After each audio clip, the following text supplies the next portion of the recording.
불교는 무아라고 하는데요. 무엇이 윤회하는가라는 질문이 늘 대두됩니다.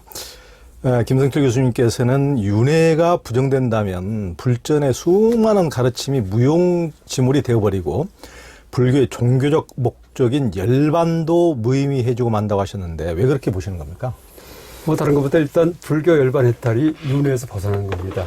그러니까 정의한다면은 그러니까 다시는 윤회하지 않는 것이 목표이기 때문에 이제 윤회가 없으면은 뭐 윤회하지 않을 것도 없죠. 죽은 다음에 그냥 다 사라지기 때문에. 근데 이제 하나 우리가 그 서양 종교하고 비교해서 이제 평을 한다면은요, 그 사고 방식이 정반대예요. 그러니까 서양 종교 같은 경우는 이슬람이든 기독교든 간에 이제 흔히 부활 얘기하잖아요. 그리고 뭐 최후 종말 다음에 나중에 구원받을 때 다 다시 태어나가지고 사는 그런 다시 태어남을 희망을 합니다. 근데 인도 종교는 그러니까 불교를 포함해서 전부 다 다시 태어나는 것은 당연한 거고요. 다시는 안 태어나기 싶어요. 그러니까 목표가 반대입니다. 그러니까 다시는 태어나지 않는 것이 이제 해탈이고 해탈, 그러니까 벗어난다. 그러니까 속박에서 벗어난다 할 때 그 속박은 윤회 속박입니다. 그래서 우리가 이 겉보기에는 다 이제 종교라는 그런 테두리 안에 들어오지만은 그 사고방식은 정반대다. 그러니까 서양 같은 경우에는 이제 다시, 이제 부활하기 위해서 이제 그런 목적을 가지고서 종교 생활을 하는 반면에 인도의 모든 종교는 불교를 포함해서 지금까지 계속 지긋지긋하게 태어났다. 다시는 태어나지 않았으면 좋겠다. 라는 이제 그런 목표를 수행한다 하면 되겠습니다. 그리고 실제 불전의 가르침 보면은 뭐 대맨 윤회 얘기입니다.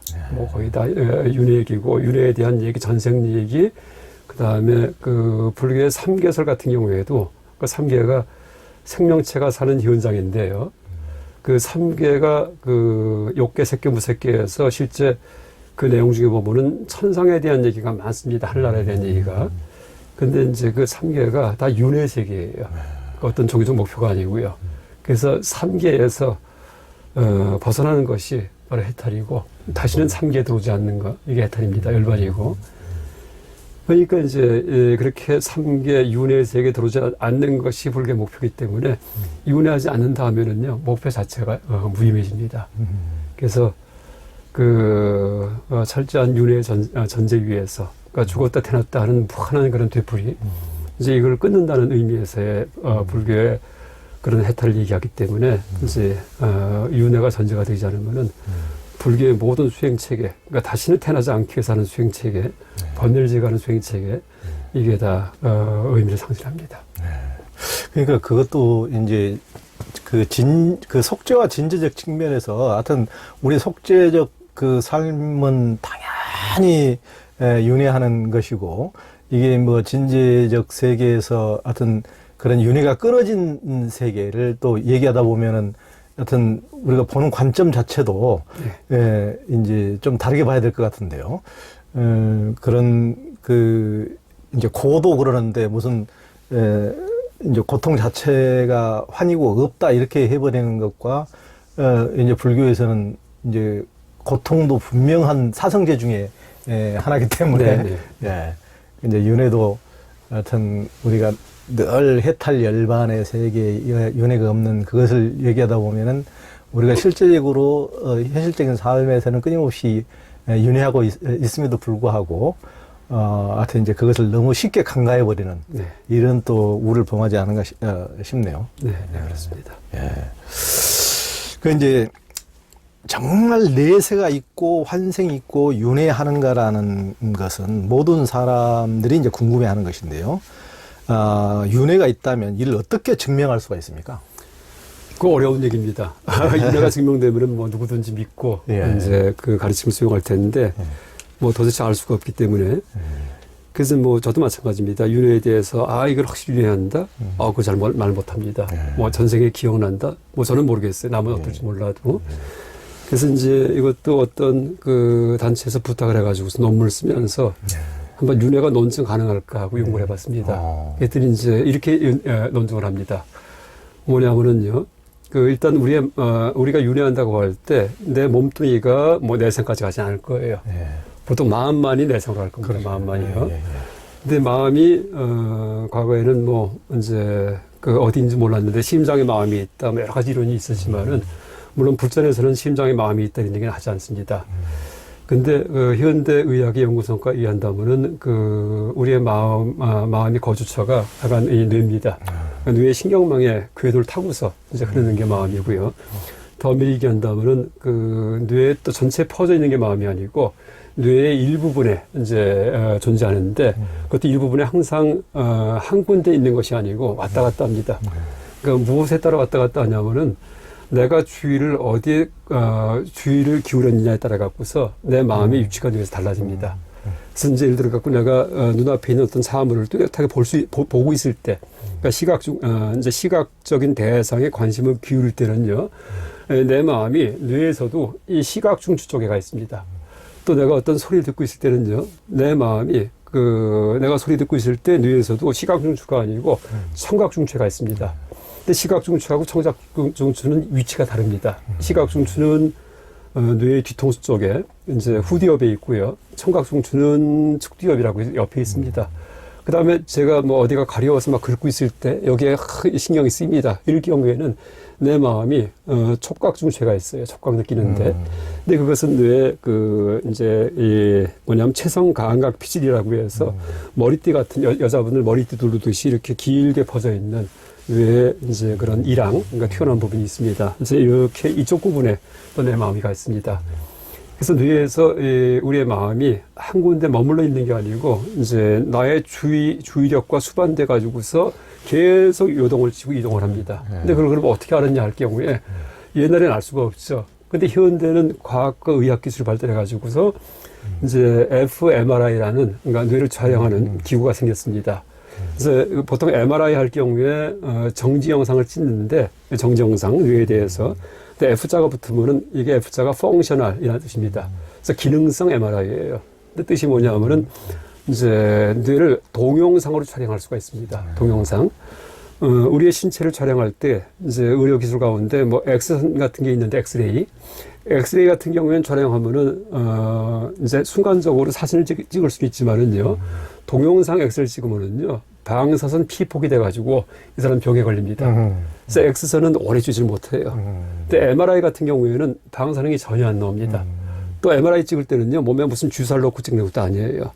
보통 PET라고 해서 PET, PET, 이제 포지트론 에미션 토모그래피 이게 이제 양성자 방출 단층 촬영 장치인데 이럴 경우에는 혈관 주사 맞아가지고서 방사선 동위원소가 피를 돌 때 그게 빛을 내가지고서 그거 포착하는 거거든요. 근데 그 혈관 주사가 또 굉장히 위험합니다. 그 몸에 맞지 않으면은 신부전이 돼가지고 평생 동안 투석할 수가 있어요. 그래서 그거 맞을 때는 꼭 이제 그거 촬영할 때 우리가 서약서 쓰거든요, 병원에서. 근데 MRI 같은 경우에는 그게 전혀 필요 없어요. 그냥 찍으면 나옵니다. 근데 MRI가 뭐냐면은 이제 마그네틱 리서넌스 이미징인데 이제 핵자기 공명 영상 이런 뜻입니다. 뭐냐면은 물 분자가 있으면은요, 물 분자의 진동이 영상으로 나타난답니다. 근데 우리 뇌 속에 보면은 물 분자가 있죠. 어디에? 혈관 속에 있습니다. 이게 피가 다 액체이기 때문에.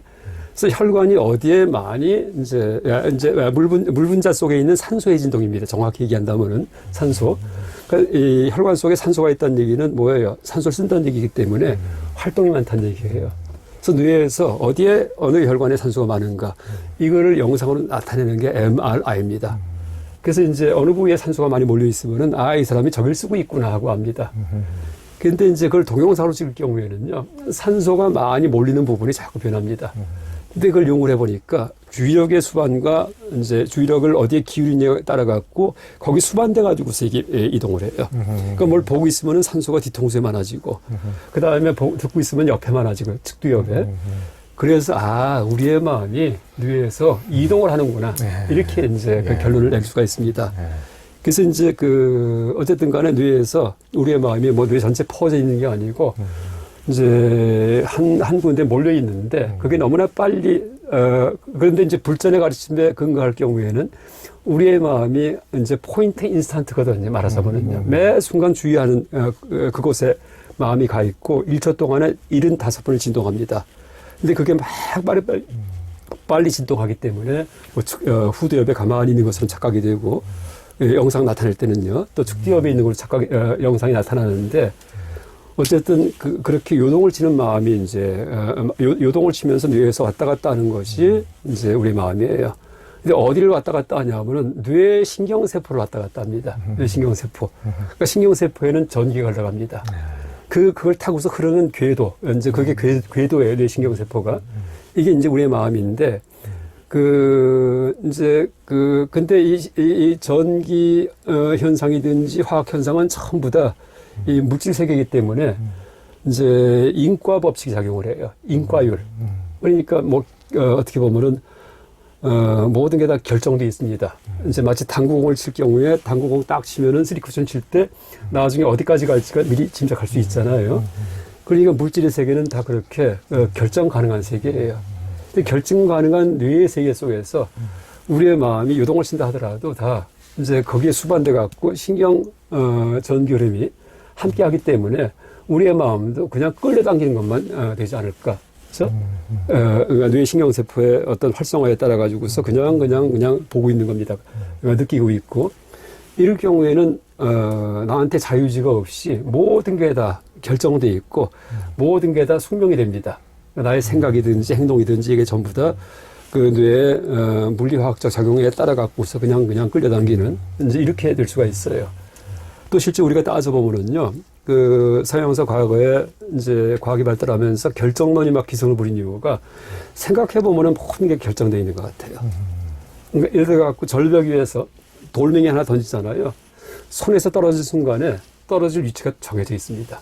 왜냐하면은 어떤 속도로 던졌느냐, 바람이 어떻게 부느냐, 이건 다 지금 계산할 수 있거든요. 그 다음에 어디에 부닥치느냐, 그 부닥친 지점에 바위가 있느냐, 아니면 흙이냐에 따라 갖고 튀어지는 게 달라집니다. 근데 어쨌든 간에 우리가 그걸 직접 측정을 안 했기 때문에 이제 예측은 정확히 못하지만은요, 어쨌든 손에서 떠난 순간에 반드시 결정되어 있습니다. 그걸 이용한 어떤 군사 기술이 곡사포, 대포 쏘는 겁니다. 각도만 잘 주면은요, 반드시 거기에 떨어집니다. 이 대포 쏠 때. 근데 우리의 이 뇌도 마찬가지 그런 물질로 되어 있기 때문에 하나하나가 다 그런 마치 대포알처럼 혹은 당구공처럼 이렇게 튀어갈 경우에 모든 게 다 결정되어 있고 내가 응애하고 이제 아기 때 태어난 순간 이후부터 평생 살 동안에 사주팔자가 한 눈곱도 다름없이 틀리지 않고 다 결정되어 있구나 라고 결론 내릴 수 있어요. 이게 디터미니즘 결정론입니다. 근데 이제 우리가 현실적으로 생각할 때 그럼 내가 기계인가? 모든 내 지금 이 말하는 거 움직이는 게 다 결정되어 있나? 하면 그건 아니에요. 그래서 그게 자유의지, 나는 자유의지가 있는 것 같아요. 내가 지금 이 말을 할지 저 말을 할지 내가 선택하는 것 같아요. 그래서 이제 정리한다면은요, 따져보면은 결정론인데, 현실적으로는 자유지론이에요. 근데 그게 어느 게 맞느냐? 그 답을 못 냅니다. 모든 것이 자유의지의 작용인지 아니면 결정되어 있는지는 인간이 머리 따져갖고 알 수 없다. 이 얘기를 누가 했냐면 임마누엘 칸트가 했습니다. 순수이성 비판에서. 그러니까 왜 칸트가 이제 그런 것들은 이성의 이제 한계를 넘어가는 얘기이기 때문에 머리 따질 경우에는 결정론도 나올 수도 있고 이제 그런 자유주의로 나올 수 있기 때문에 이 두 가지가 다 이율배반이다. 이율배반, 안티노미. 근데 둘 중에 어느 게 옳은지 결론 못 내린다. 이게 순수 이성 비판입니다. 그러니까 순수하게 이성, 따지는 힘 비판이에요. 그래서 머리 굴려서 그 답내리 하지 말라. 그렇게 얘기를 합니다. 그런데 이제 윤회의 문제로 다시 돌아왔어요. 그럼 그렇게 결정론적으로다가 막 흘러가는 그런 어떤 뇌인데 만약에 우리가 이제 윤회할지 안 할지 몰라요. 근데 만약에 윤회하려면은요, 이제 어떤 전제가 필요하냐면은 이런 전제가 필요합니다. 만약에 나한테 자유의지가 있다면은 자유의지가 있는지 없는지는 논증은 불가능하지만은 네, 나에게 자유의지가 있다면 프리윌이 있다면은 내가 뭘 보고 있다가 이제 그만 보고서 내가 음악을 들어야 되겠다 하고 어떤 결정한 순간에 그렇게 자유의지가 발휘된 순간에 그때 시각중추에 있던 나의 그 어떤 의식의 흐름 막 진동하던 거 이놈이 청각중추 쪽으로 뛸 거예요 갑자기요. 만약에 자유의지가 있다면은 그냥 전기 흐름 따라서 흘러가는 게 아니고 수동적으로 흘러가는 게 아니고 능동적으로 비약할 겁니다. 자유의지가 있다면은. 그러니까 이제 또 뭘 듣다가 이제 그만 듣고 일어나자 할 경우에 그때는 여기 있던 내 시기 흐름이 만약에 그런 나의 판단이 이제 그런 나의 결정이 자유의지에 의한 것이라면 또 운동중추 근육을 움직이는 그쪽으로 뛸 겁니다. 그러니까 어떻게 돼요? 뇌 신경세포에서 내 식이 이리 갔다 왔다 갔다 하면서 막 작동하던 건데 자유의지가 발휘되는 순간에는 비약한다는 얘기예요. 그러니까 나한테 자유의지가 있다면은 신경세포에서 세포가 늘어 비약이 가능할 것이다. 이렇게 일단 말할 수 있습니다. 그러면은 이제 더 확장시켜가지고서 우리가 죽을 때 이제 윤회 얘기하는 겁니다. 죽을 때. 죽을 때 보면은 눈도 안 보이고 귀도 안 들리고 사지가 마비가 됩니다. 그래도 식은 남아있어요. 이 안에요. 근데 자유의지가 있다면 여기서 답답하니까 뛰어나갈 거예요. 그래서 어디까지요? 그 다음에 내 업에 맞는 부모의 수송란에 달라붙을 것이다. 이게 논증입니다. 그래서 이제 여기서 한 20cm 뛰었는데 100m 못 뛰겠어요. 근데 실제 경에 보면은요. 이제 우리의 그 윤회 과정을 갖다가 8가지 비유합니다. 그래서 이제 아 하고 소리 질렀을 때 메아리가 치듯이 그 다음에 돋보기를 댔을 때 그 태양에서 빛이 와서 물건 태우듯이 그때 그 돋보기를 통과한 이제 태양빛이 이제 그러니까 태양이 이 물건까지 오진 않았지만은 물건이 타거든요. 또 뭐 암송을 했을 때 주문을 했을 때 제자한테 가르치니까 제자가 따라하듯이. 근데 스승이 뭐 옴마니 밤매옴 이렇게 했는데 따라 해봐 했더니 옴마 밤매옴 해요. 근데 여기서 뭐 건강한 건 아니거든요. 그런데도 이제 그걸 따라 하거든요. 이제 그런 식으로 반영이 되면서 윤회가 일어난다. 그렇게 얘기합니다. 그래서 뭐 거울에 영상이 비치듯이 거울에 내 얼굴이 비치는데 내가 그 안에 들어간 건 아니거든요. 근데도 거기 나타납니다. 또 반대로 내가 없으면은 그게 있을 수도 없고요. 그래서 이제 거울 속 나와 실제 나는 같은 것도 아니고 다른 것도 아니고 들어간 것도 아니고 안 들어간 것도 아니고 이런 중도적 조망이 연기법이고 이제 그런 식으로 윤회도 일어난다 얘기합니다. 그래서 이제 다시 정리한다면은 나한테 자유의지가 있다면은 뇌에서 비약이 가능하니까 한 점씩의 흐름이 그러니까 죽을 때 이제 이 컴컴해지면은요 그때 또 비약을 해가지고서 내 업에 맞는 곳 수송란에 다시 달라붙어 갖고 다음 생을 시작할 수 있을 것이다 이게 논증입니다. 그런데 자유의지가 없다면은 그것도 불가능합니다. 아예 기계이기 때문에 지금 이렇게 얘기하는 것도요 다 원래 결정돼 있는 거고요 날 때부터. 그래서 이게 제가 가언명제 그러니까 가정, 이후 가정법에 의한 자유의지 논증에서 이제 논문 한번 써봤습니다. 아, 역시 김상철 교수님답게 또. 네, 그래서 자유의지가 있다 이 얘기도 아니고 없다 이 얘기도 아니고 만약에 윤회한다 이 얘기도 아니고요. 윤회하지 않는다 이 얘기도 아니고 자유의지가 있다면 윤회한다. 자유의지가 없다면 윤회 없다. 그러니까 하여튼 그 굉장히 또 감동 깊은 얘기인데요. 그러니까 그 얼마 전에 저희 이제 신문사의 선배 중에 하나가 그 뭐 굉장히 이제 명무대에 나와서 유능한 기자로서 이제 활동하던 기자가 뭐 한 30살쯤 돼가지고 밤에 운전하다가 교통사고를 크게 당해가지고 지금은 60살을 훨씬 넘었지만 그때 30여 년 전이죠. 이제 그 병원에 실려갔다 일어나 보니까 자기 허벅지 위에가 잘려 있는 거예요. 네? 이제 교통사고 나가지고 이제 병원에 보니까 이제 그 젊은 나이에 이제 한 30살 이제 인생이 창창한 나이에 벌써 이제 한쪽 다리를 잃고 병원에 이렇게 딱 누워가지고 어떻게 사나 이렇게 하면서 몇 개월 동안 인간이란 과연 무엇인가에 대해서 그 좋은 머리로 이제 오직 그 생각만 했다는 거예요. 그 생각만 했더니 자기가 딱 이제 딱 두 가지가 떠오르네. 야, 인간이라는 게 아무것도 아니야. 인간이라는 게 결국 의식과 의지. 의식과 의지가 없다면 인간이 아니구나, 이게. 딱 이제, 저도 이제 최근에 얼마 전에 이제 식사 한번 하면서 이제 둘이 그런 그 얘기를 들었는데, 예전에 자기가 그때 병상에 누워가지고 또 인간이라는 것을 탐구하면서 자기가 도출한 결론에 대해서 얘기를 했는데, 상당히 또 우리 교수님 말씀 들으니까 그 일맥상통한 컴퓨터 같은 경우에 그 온오프 스위치 보면은요, 영자, 일자 써 있어요. 일자 쪽 누르면은 켜지고요, 영자 쪽 누르면 꺼집니다. 그래서 컴퓨터 같은 경우도 그 작동 원리가 그 0일이에요. 그 선 닿는 거, 끊어지는 거. 근데 이제, 어쨌든 간에 이제 뇌가 신경망이기 때문에 그 내가 어떤 행동 하더라도 그런 신경망의 조합이거든요. 그게 대응돼 갖고 이제 어떤 신경에 이 발화가 있기 때문에 발화, 신경에 이제 전이 현상이 일어나기 때문에. 근데 어쨌든 자유의지가 있는 거는 전혀 이제 논증이 불가능했는데 제가 최근에 좀 어디 또 관심이 있어 갖고 수학 쪽에 공부하다 보니까 그 괴델이라는 수학자가 있습니다. 네. 그러니까 불완전성 정리 이런 게 있어요. 네. 아주 대단한 수학자가 업적인데 뭐 물리학에서는 하이젠베르그의 불확정성 원리가 있지만은 수학에서는 불완전성 정리가 있습니다. 근데 그게 뭐냐면은 이제 어떤 수학 체계에서 뭐 자연수 체계도 있고 뭐 기하학의 무슨 어떤 도형의 체계도 있고 여러 가지 체계가 있는데 어떤 수학 체계는 반드시 공리라는 기본 전제에 의해서 성립합니다. 그걸 뭐 수학 체계라고 해도 되고 공리계, 그러니까 엑시엄이 공리거든요. 네 가지 전제에 의해서 이루어진 그런 수학 체계에서 이제 거기에 자연수계 같은 경우에는 숫자가 뭐 굉장히 많겠죠. 1, 2, 3, 4, 5, 6, 7, 8에서 뭐 수만 수억까지 다 자연수입니다.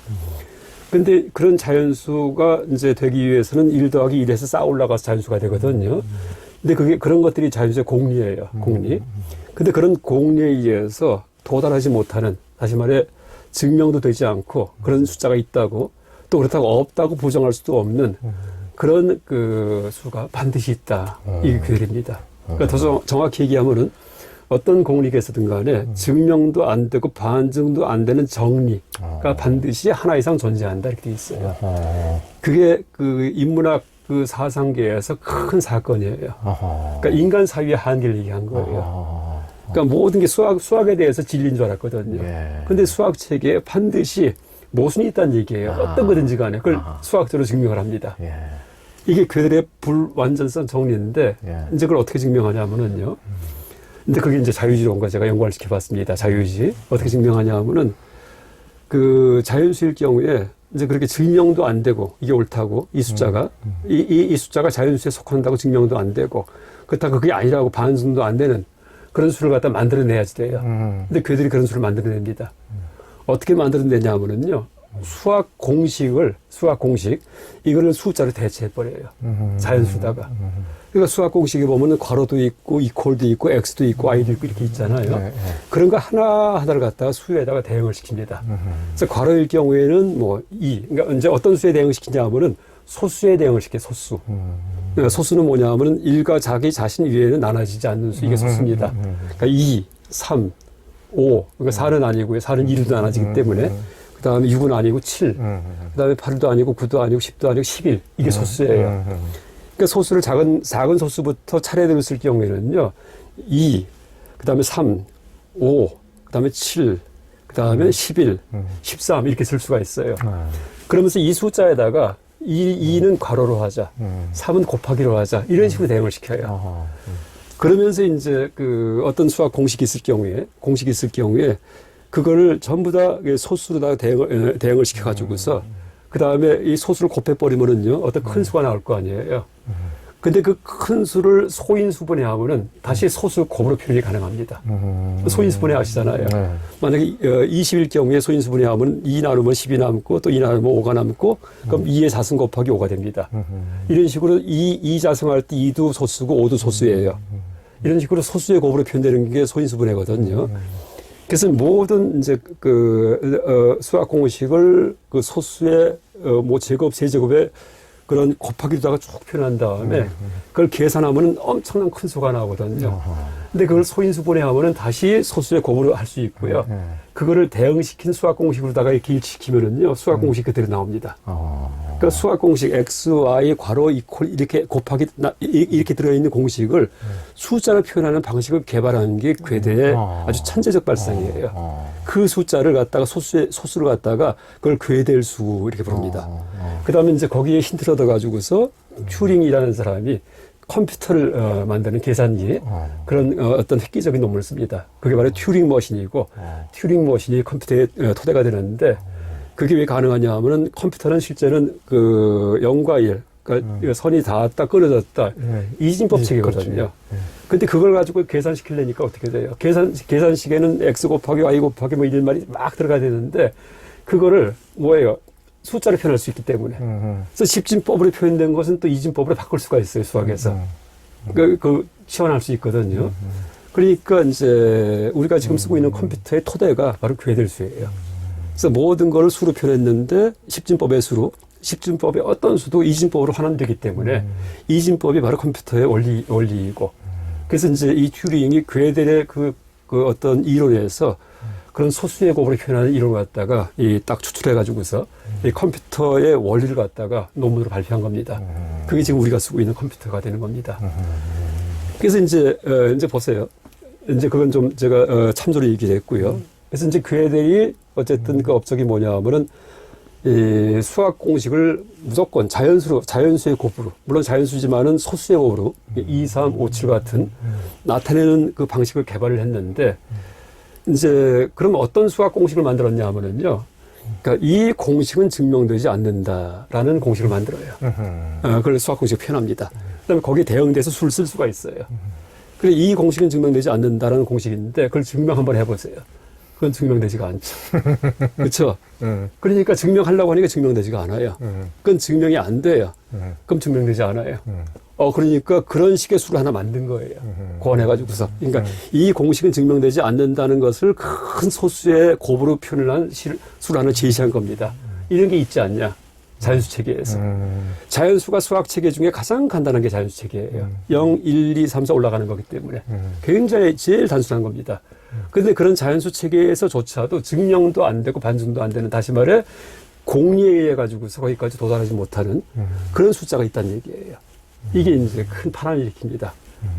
그래서 그게 그들의 불완전성 정리이고 모든 수학 체계의 이제 어떤 그 문제점을 드러내는 겁니다. 모순성을.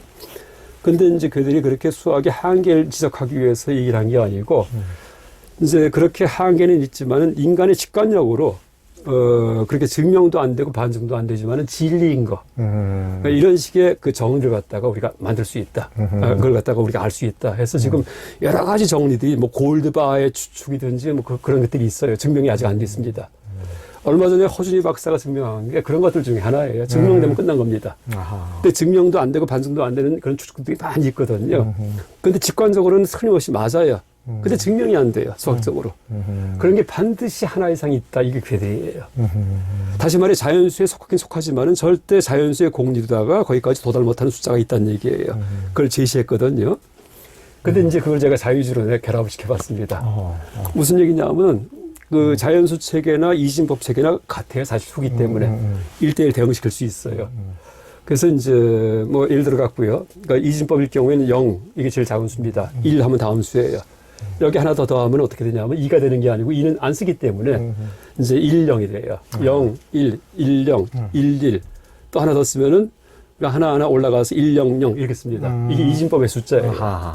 그래 0은 그냥 0이고요. 1은 1이에요. 근데 이제 하나 더 올라가서 1, 0은 자연수는 3이에요. 실제로 이제 3. 3인데 이제 이 숫자 3이라는 숫자가 이진법에 없기 때문에 0과 1로 표현해서 1, 0 이렇게 씁니다. 그러니까 모든 자연수는 이진법으로 치환할 수가 있어요. 다 바꿔줄 수 있습니다. 다시 말해 모든 이진법 체계는요. 자연수를 만들 수도 있어요. 근데 우리의 뇌가 이진법이에요. 그러니까 신경이 이제 뉴런, 그 시냅스에서 닿았다 떨어졌다 이 두 가지이기 때문에. 그러니까 이제 이렇게 닿았다 떨어졌다 이 두 가지가 이진법 체계인데 여기에 의해서 도달하지 못하는 그런 식의 신경망의 조합이 있을 수 있다. 이런 뜻입니다.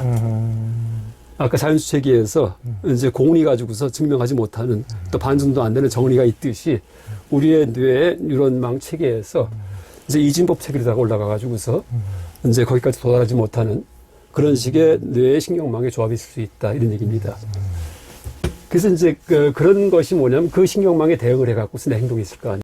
그러니까 뇌의 물리적 구조와 무관하게 벗어난 그런 자유의지의 발현을 갖다가 하는 그런 신경의 조합이 이제 가능하다 이렇게 얘기할 수 있겠습니다.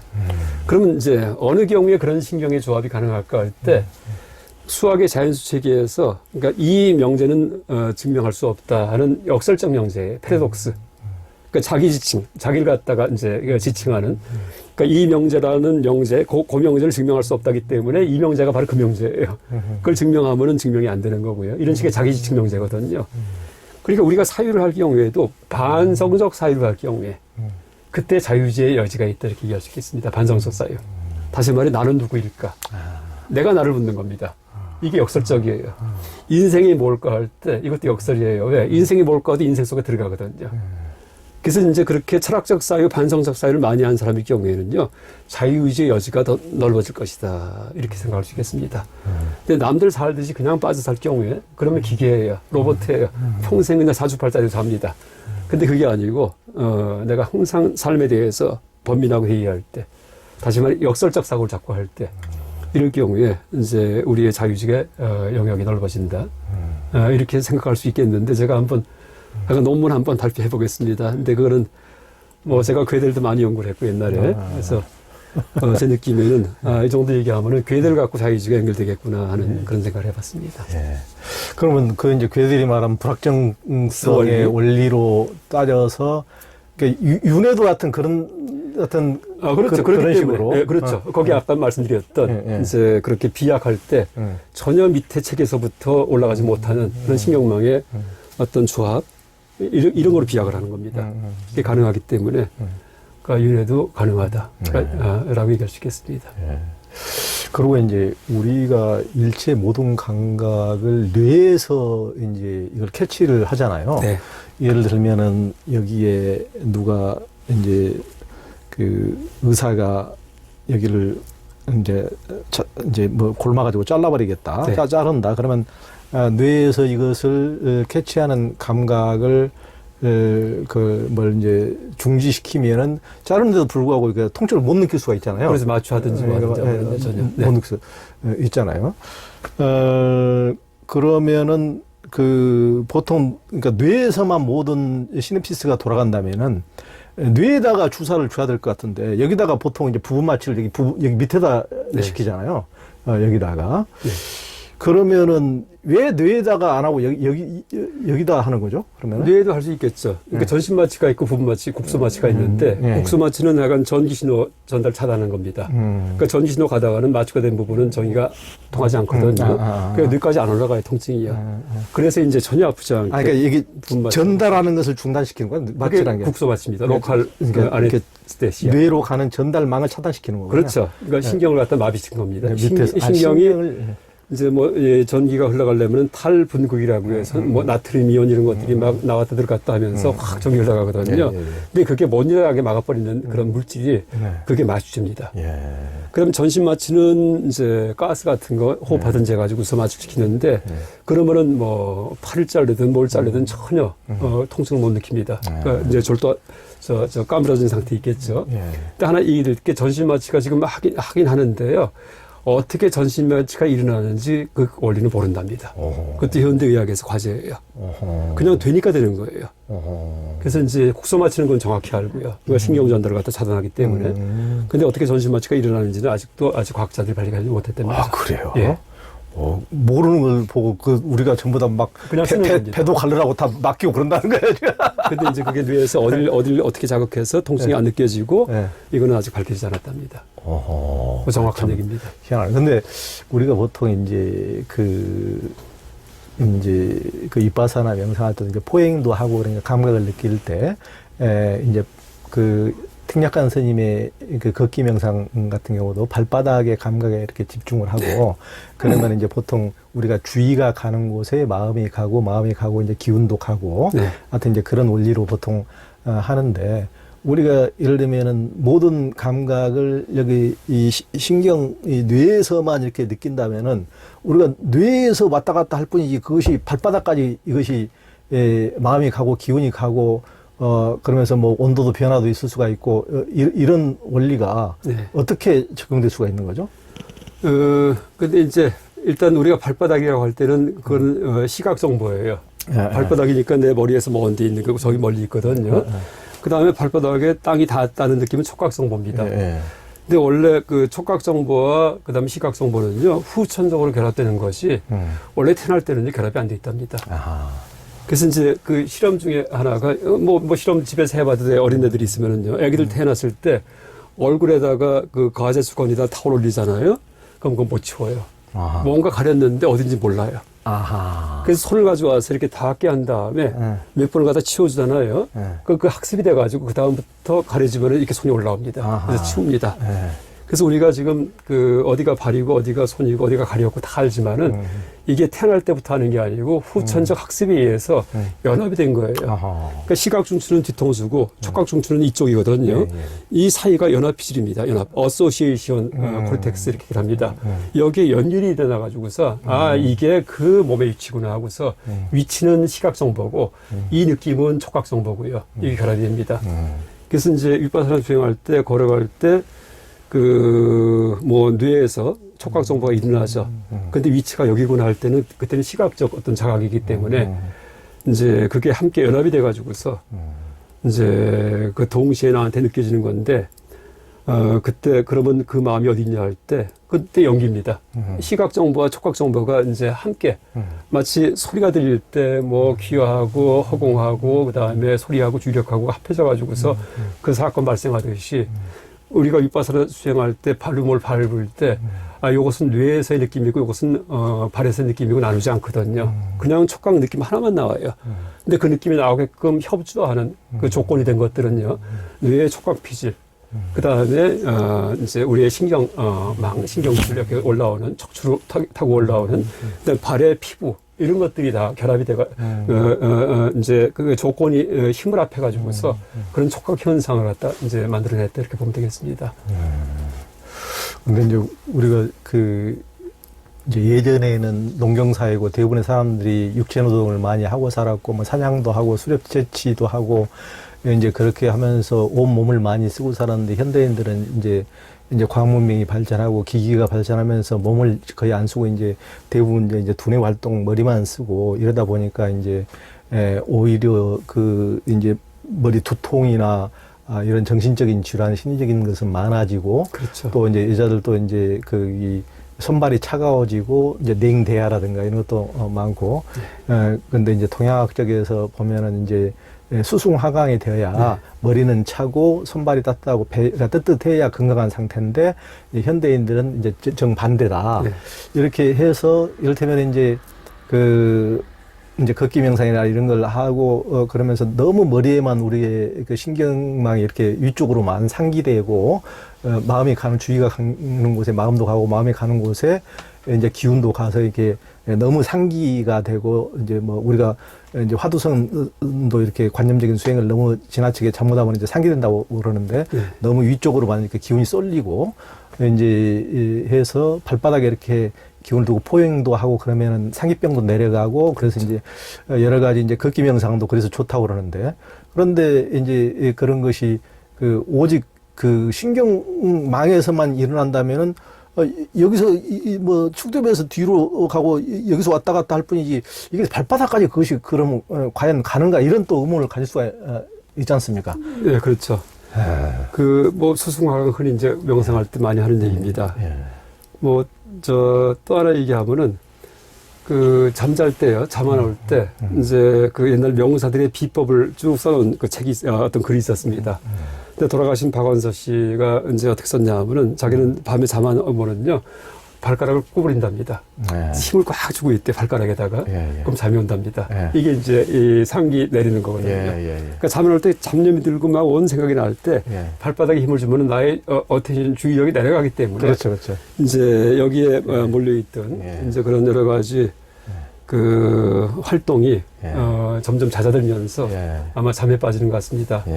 근데 이제 모든 것이 뇌라고 하긴 하지만은 아마 제 생각에 지금 사람들은 우리 지식에 뇌가 우리의 생각이 일어나는 곳이라고 알기 때문에 그래서 편두통이 더 많을 것 같아요. 아마 옛날 같으면 편두통보다도 심장병이 많았을 것 같아요. 그 심장이 마음의 중심이다 생각했기 때문에 그래서 그것도 학습돼 가지고서 아마 이제 그런 일이 있는 게 아닌가 생각합니다. 그래서 생각할 때 보면은 혀하고 생각하잖아요. 왜 머리에서 생각이 나온다고 생각하기 때문에. 근데 제가 옛날 조카가 처음 태어났을 때, 이제, 저는 또 애들 갖고도 실험을 가끔 했습니다. 처음 말 배운 다음에 뭘 물어봤냐 하면은, 네가 지금 어디 있니? 이렇게 물어봤어요. 네가 네 몸에서 어디 있니? 이렇게 물어봤더니 얘가 가만히 있더니 배, 이러더라고. 그래서 자기는 배고픈 게 최고니까. 먹는 거. 그래서 이제 그 당시도 제가 뭐 여러 가지 마음의 위치에 대해서 연구를 하고 있었거든요. 그래서, 영어로 하트 할 경우에 어쨌든 간에 우리가 어떤 심리적인 어떤 충격 같은 거 받을 경우에 심장이 막 뛰기 때문에 이게 마음의 중추가 여기 있겠구나 해서 동양도 심이라고 썼고 서양도 하트라고 썼거든요. 예. 마음을 갖다가. 예. 근데 현대과학 발달하고 나니까 이게 아니고 이거거든요. 예. 그러니까 이제 요새 지식이 있는 사람들은 그때 여러 가지 힘들 때는 편두통이 생깁니다. 심장병이 생기지가 않고요. 예. 그래서 이 심장 그런 편두통이든지 이렇게 이것도 학습한 거에 따라 가지고서 달라지지 않나 생각할 수 있고요. 예. 또 하나 중요한 게 이 뇌수를 할 때는 국소마취하고 한다는 얘기 하잖아요. 뇌는 신경이 없습니다. 뇌는요 통증을 못 느껴요. 그래서 국소마취만 이 둘레로 한 다음에 뚜껑 열은 다음에 그다음에 그냥 칼을 댑니다. 전혀 아프지 않거든요. 그래서 뇌일 경우에는 생각이 여기서 일어나는구나 하고 위치 감각을 얘기할 수가 없어요. 우리의 마음은 위치가 없습니다. 사실은요. 근데 그럼 위치를 갖다 어떻게 그럼 우리가 이제 우리가 규정하느냐 하면은 내가 학습한 거에 따라 위치 규정을 해버립니다. 그래서 이제 여기에서 머리에서 생각이 나온다. 이걸 우리가 배웠기 때문에 자꾸 머리에다가 신경을 쓰고 공부 많이 하면 막 머리가 아프거나 머리가 뜨거워지고 하는 이제 그런 일이 벌어지는 것 같습니다. 그러니까 이제 여기에 기운이 자꾸 몰려 있는데 이걸 갖다가 좀 해소시키려면은, 이걸 차게 만들려면은요, 머리에서 먼 쪽에 더 중심을 두게 하고, 주의를 갖다 기울여 갖고, 내리는 게 아닌가, 이렇게 생각합니다. 예. 그러니까 이제, 그것도 이제 뇌과학의 뇌과학이 발전하면서 모든 것을 뇌중심적 사고, 이런 걸로 볼 수가 있는데, 이제, 김 교수님께서 아까 12연기를 말씀하실 때도 어떤 두드러진 거 하나만 가지고 전체를 설명한다고 했을 때 증상련이라고 이것도 증가하다 윗상자 씁니다. 그것도 저는 이제 그렇게 볼 수 있지 않을까. 그러니까 이렇게 이 시냅시스가 핵심적으로 많이 캐치하는 중심적인 역할은 물론 뇌에 일어나긴 하지만은 제가 보기에는 모든 시냅시스가 실은 발바닥까지 다 손가락 끝에까지 다 연결이 돼 있기 때문에 이 전체를 뇌의 개념으로 보고 뇌 중에서도 조금 더 반도체처럼 좀 더 핵심적인 걸로 봐야지 이것을 그러니까 다 연결이 돼 있기 때문에 분명히 발바닥에 우리가 어텐션을 주의력을 집중하면은 저도 실은 뭐 일을 하거나 이렇게 아이디어를 생각했을 때 발바닥에 두고 포행을 이렇게 산책을 하거든요. 그러면 훨씬 더 그러면 이제 생각이 조금 비워지면서 훨씬 더 전혀 다른 또 이제 의외의 생각이 이렇게 또 나오고 이렇게 하는 것을 실질적으로 체감을 많이 하거든요.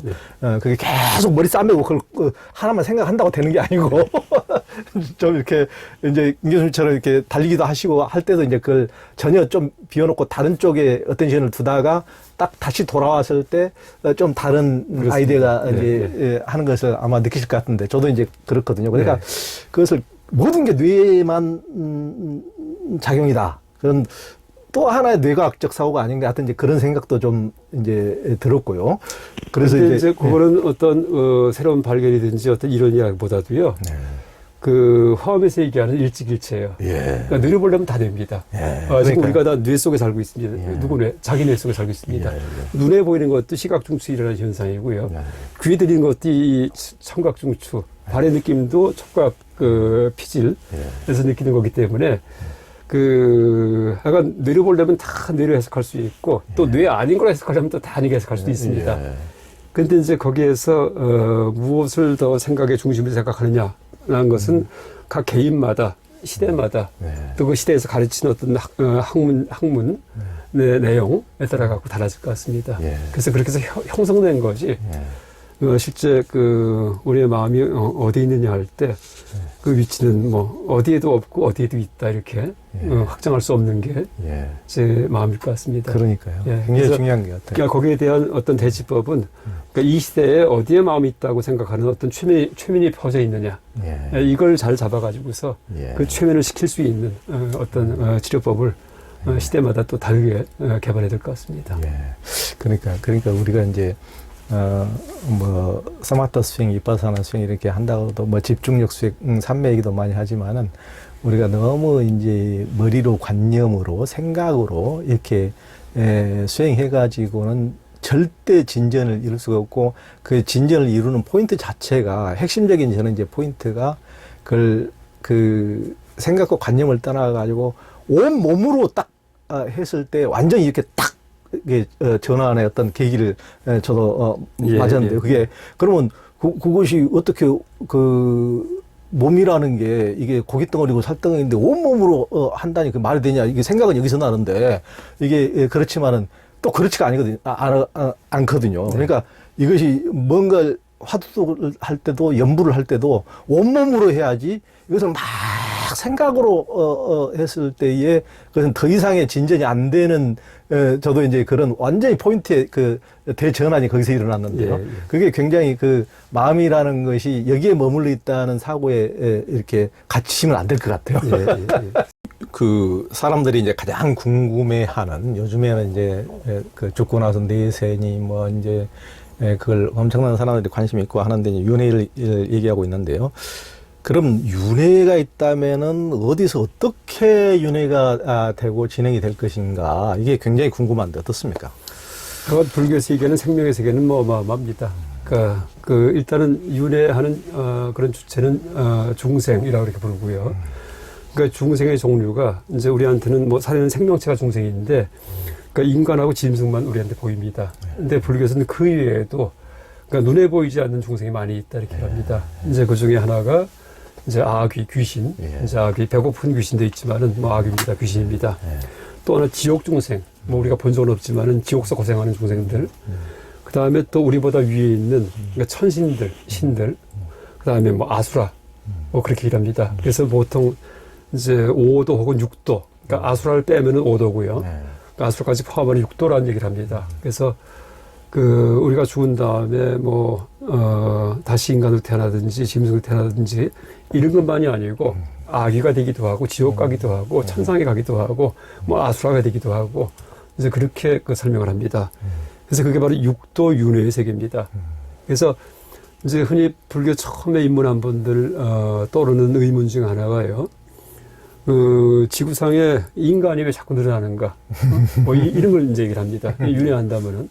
근데 그거는 지구상만 봤기 때문이에요. 그러니까 윤회 현장이 지구상만이 아니고 온 우주이기 때문에 온 우주의 외계에 살던 생명체가 지구에 태어날 수도 있고요. 천상도 내려올 수도 있고 지옥 중생이 또 올라올 수도 있고요. 그렇기 때문에 또 지구가 똑같고 다 파괴돼서 사라지면은요. 여기에 살던 78억 인류가 또 전 우주에 뿔뿔이 흩어집니다. 그래서 그 윤회한다고 할 때 지구 위에서만 뭐 왔다 갔다 하고 또 사람으로 태어났다가 죽은 다음에 또 사람 태어나고 이런 경우는 거의 드물고 그러니까 상상 초월하게 이제 온 우주를 떠돈다 이렇게 보면 되겠습니다. 그래서 저는 이제 김한기 씨 그림 가운데 그 제목이 어디서 무엇이 되어 다시 만나라라는 그림이 있습니다. 작은 세포처럼 된 게 다닥다닥하는데 마치 별처럼 보이기도 하고 뭐 세포처럼 보이기도 하고요. 그게 이제 실제 그 우리의 삶과 죽음의 어떤 전체 모습이 아닌가.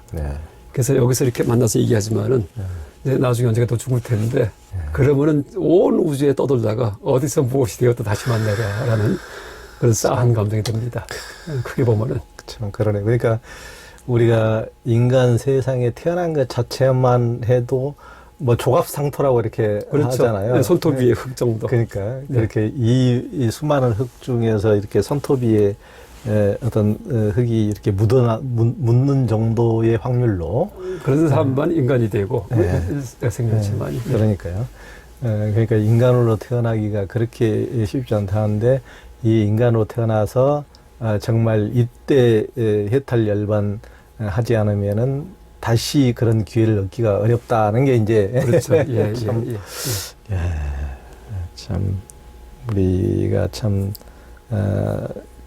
최고의 호기라 그러죠. 인간이 천신은 너무나 편안해가지고 수행할 그 의지를 별로 마음을 내지를 않고 또 지역 중생은 그런 여건이 전혀 갖추어지지가 않기 때문에 뭐 가축이라든가 축생이라든가 뭐 지옥에 있으면은 그런 뭐 수행할 수 있는 고통받고 힘들고 그런 상태에서만 내몰려 있기 때문에 인간만이 이제 고통도 받지만은 그런 가운데서 또 수행을 하고 해탈열반할 수 있는 최고의 조건이라고 하지 않습니까? 그렇죠. 모두가 해결할 수 있죠. 인간이기 때문에. 짐승은 어리석어서 해결하지 못하고 글도 예. 모르고 예. 천상은 행복해서 해결하지 않고 예. 인간은 이제 그 행복과 불행이 반반 섞여 있는데 예.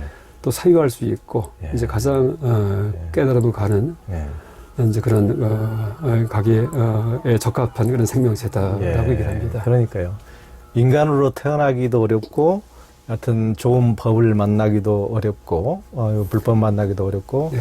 그런데 진짜 그 휴심정에서 이렇게 김성철 교수님 이렇게 좋은 법문을 듣기란 정말 저갑상도 정말 희유한 일이 아닐 수가 없습니다. 그 지금은 유전자를 조작해서 만든 GMO 식품도 많아서 이제 걱정을 많이 사람들이 하대요. 또 이제 줄기세포 등에 대해서는 특히 이제 천주교 같은 데서는 강력한 규제의 필요성을 이제 제기를 하는데요. 김 교수님은 유전자를 조작한다는 사실 그 자체가 불교 계율상으로서는 제약이 아니라고 하셨는데 왜 그렇습니까? 이제 일단 세상에서 일어나는 일 가운데 그러니까 이원기법과 관계되지 않은 게 하나도 없습니다. 그러니까 유전자가 조작될 수 있다는 사실 자체가 자연의 섭리예요. 그 섭리를 거스른 게 아니고요. 그 다음에 뭐 원자탄을 만들 수 있다는 거 이것도 자연의 섭리예요. 네. 그게 이제 좋은가 나쁜가 이건 또 둘째 문제입니다. 그렇죠. 그래서 그 조작 자체를 갖다 문제시면 안 되고요. 조작할 때 악을 행하는가, 그러니까 다른 생명체한테 고통을 주는가, 이거는 문제가 됩니다. 그래서 이제 거기에 대해서 윤리적 문제 삼을 것이지 조작 그 자체를 갖다가 문제 삼을 수 없을 것 같습니다. 흔히 과학기술을 가치 중립적이다 이렇게 얘기를 하잖아요. 선도학이 아니다. 뭐 양날의 칼일 경우에 뭐 나쁘게 쓰기도 하지만은 요리할 때 좋게 쓰기도 하고요. 그런 식으로 이제 조작 자체가 문제가 되지 않는데 이 조작을 할 때 어떤 유전자를 조작하느냐에 따라 갖고 그 생명공학에서는요, 생명의학에서는 이제 악을 이제 행할 수도 있고 또 거꾸로 선을 행할 수도 있고 하기 때문에 이제 우리가 유전자 조작을 소재로 삼아서 윤리를 얘기할 때 그러니까 조작 그 자체가 아니고 조작할 때 발생하는 그런 선악의 문제에 대해서 이제 논의하는 게 더 옳다고 그렇게 생각합니다. 네, 그렇죠. 그러니까 이제 각 종교에서 이제 생명을 보는 관점 자체가 근본적으로 이제 차이가 있죠. 그러니까 이제 천주교에서는 모든 것을 이제 신이 만들었기 때문에 감히 니들은 피조물이 어떻게 그것을 신이 만든 것을 다르게 변화시킬 수가 있어. 하여튼 이제 그렇게 보는 것이고, 불교에서는 이제 모든 어떤 생명이고 뭐 유정물이든 무정물이든 조건과 조건의 만남, 연결원 쪽에서 모든 것이 만남에 의해서 탄생을 했기 때문에 그 이제 무한대 생명이 가능한 거죠. 무한대 다른 조건을 조건을 조금 이렇게 달리하면은 이제 요즘 현대인의 시각으로는 그걸 이제 조작으로 볼 수가 있는데 그것을 다른 식으로 보면 이제 창조거든요. 새로운 무한대 생명이 조건과 조건이 만나면 무한대 이제 순열 조합에 의해서 무한대 생명이 창조될 수 있는 것이니까요. 그것을 자연스러운 어떤 그 연기의 과정으로 볼 수가 있는 거죠. 만약에 신이라는 용어를 쓴다면은요, 유전자가 조작 가능하다는 것도 신의 섭리다 이렇게. 근데 이제 그 어디까지 선을 긋느냐에 따라 달라지는데 아마 그거는 이제 각 종교에서 아마 다시 판단하실 것 같습니다. 그렇죠.